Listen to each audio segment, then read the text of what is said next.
தேவையான டியூட்டோரியல் பார்க்க போகிறோம். இது வந்து டேப் கொடைக்கு போடுற டேப்பு. இந்த டேப்போட சைஸ் வந்து 3/4 இன்ச்சு டேப்பு. சரிங்களா? ஆல்ரெடி நம்ம சேனலில் காமிச்சிருக்கோம். இது வந்து 3/4 இன்ச்சு டேப்பு. இது வந்து ஒரு கோனில் பண்டலாக தான் கிடைக்கும். 2.5 கிலோ இருக்கும். அந்த மாதிரி பண்டலாக தான் நமக்கு இது கிடைக்கும்.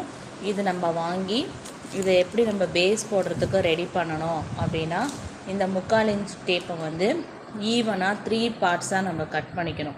3 பார்ட்ஸாக கட் பண்ணோன்னா இந்த மாதிரி நமக்கு கிடைக்கும். அதாவது 3/4 இன்ச்சு டேப்பை நம்ம 3 பார்ட்டாக ஈவன் பார்ட்டு 3/4 இன்ச்சை வந்து 3ஆக கட் பண்ணணும். இதில் நான் 2 பீஸ் வச்சுருக்கேன். இன்னொரு பீஸ் இருக்கும், அதையும் சேர்த்து நம்ம 3 பீஸ் இங்கே பாருங்கள், இங்கே வச்சுருக்கேன். ஒரு பீஸ் நான் எடுத்து வச்சிட்டேன். 2 பீஸை வச்சு தான் நம்ம பேஸ் போட போகிறோம். 3 பீஸாக கட் பண்ணிக்கிறோம். இந்த மாதிரி இருக்கிற 3/4 இன்ச்சு டேப்